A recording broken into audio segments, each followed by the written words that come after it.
The sound of plasma fire still echoed in my ears when the medics pulled me into the wrecked hall. The battle had ended only hours ago, but the fortress still smelled of scorched steel, alien blood, and the bitter ozone of discharged energy weapons. I had been assigned as a combat engineer to the Terran Alliance Expeditionary Corps, and my task was simple: repair equipment, patch broken systems, and keep our people alive through technology. But I had never expected my skills would be requested by the one being most feared and admired across the stars, Queen Aravessa of the Elyndari. The Elyndari were tall, silver-skinned beings with eyes that shimmered like molten glass. They were warriors born, leading fleets with both elegance and brutality. For decades, the Terran fleets had clashed with them in bloody border wars, but an uneasy truce had been signed. Now, soldiers of both sides fought together against a greater enemy, the Kerwedish Dominion, insectoid marauders who devoured worlds. I found her seated on a fractured throne of black stone, one side of her armor crushed inward from a plasma blast. Despite the damage, she radiated authority. Her long crown-like crests of bone caught the flickering light, making her seem both angelic and dangerous. The medic bowed and left me alone with her. My hands trembled as I set my toolkit down. I was just an engineer, not a diplomat, not a soldier, not someone who belonged within 5 feet of an alien monarch. Her voice cut through the silence. "You are human." I swallowed hard. "Yes, Your Majesty." Engineer Rylan Vey, reporting for. "Not reporting," she interrupted, her lips curving faintly. "Repairing. You will tend to my armor. It saved my life, but it is broken. Like all things forged by hand, it must be restored by hand." I nodded quickly and knelt before her. The armor was Elyndari craft, living metal threaded with energy veins that pulsed faintly like the veins of a living creature. I had studied it before only in stolen schematics. To touch it felt like handling something sacred. And yet, as my gloved fingers brushed against her side to loosen a fused plate, I felt the faintest shiver ripple through her body. Froze. Did I offend her? Touching a queen was likely punishable by death. But instead of reprimanding me, she whispered, almost too softly to hear, "Do not stop." Middle. For the next hour I worked carefully, detaching and resecuring damaged sections. I had to press against her shoulders, her arms, even her chest to access the internal systems. Each time, I felt the warmth of her body through the armor, the steady rhythm of her breathing, the subtle strength coiled beneath her alien frame. She watched me in silence, but her eyes burned, not with anger, but with something far more dangerous. At last, I tightened the final plate, sealing the fracture along her ribs. I leaned back, ready to announce completion, when her hand shot out and caught mine. "Do not pretend," she said softly, her voice edged with something I could not name. "Do not pretend that touch meant nothing." My breath caught. The room seemed to shrink, the air too thick to breathe. "Your Majesty, You only repaired armor," she finished for me, her gaze piercing mine. "But I felt more in your hands than in the hands of any warrior who has sworn oaths of loyalty." I felt hesitation, yes, but also reverence. Perhaps even yearning. I tried to deny it, but words failed me. She was right.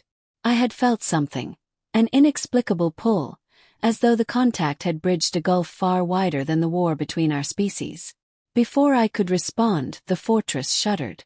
The walls groaned as explosions rippled through the outer perimeter. The battle was not over.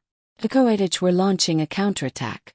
The queen rose to her feet, towering over me. Her armor gleamed with restored strength. "You will not leave my side, Rylan Vey. From this moment you are mine." Her words left no room for refusal. She swept from the throne room, and I followed, unsure whether I had just been promoted, condemned, or chosen for something I barely understood. We fought through the corridors together. Her blade, forged of living light, cut through the carriage with elegance. I patched failing shield generators as we advanced, rerouted power, sealed doors. She fought like a goddess of war. I worked like a desperate mechanic. Yet together we survived. At one point, a Kerwedish warrior nearly pierced my chest with a jagged spear. I fell backward, only for Arivessa to strike it down with a flash of her blade. Her hand caught my shoulder, steadying me, her eyes blazing. "You are fragile, human," she said. "But not weak." Those words burned into me more deeply than any scar. We reached the command balcony, overlooking the battlefield below. Flames lit the sky, fleets clashed in orbit, and the screams of the dying echoed across the plain. Her voice softened. "Your people and mine were enemies for generations. Now we fight side by side. Do you not find it strange, Rylan Vey, that in the darkest hour, I find trust not in my generals, but in you?" I dared to answer. "Maybe because I see you not as a queen, not as an Elyndari, but as someone I don't want to lose." The silence stretched.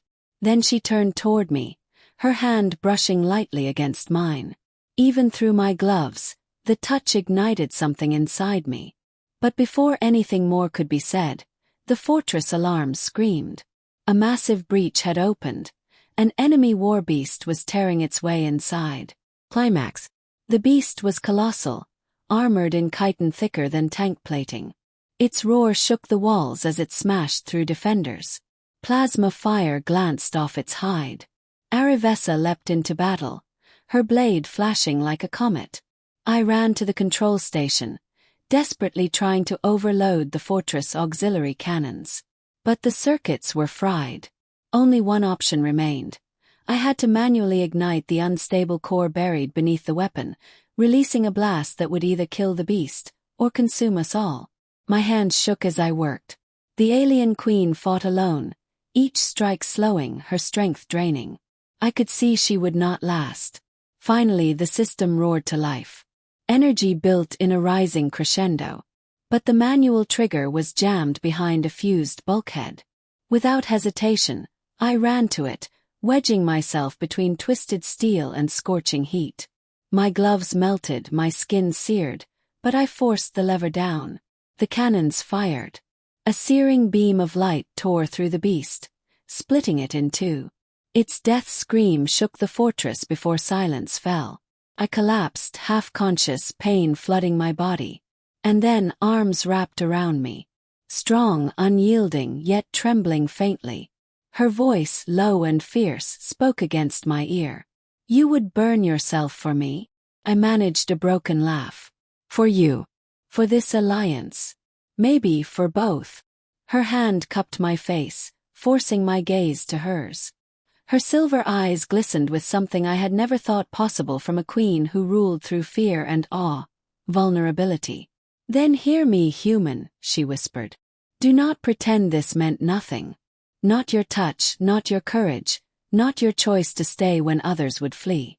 You have bound yourself to me, as surely as if you had sworn an oath before the Elyndari throne.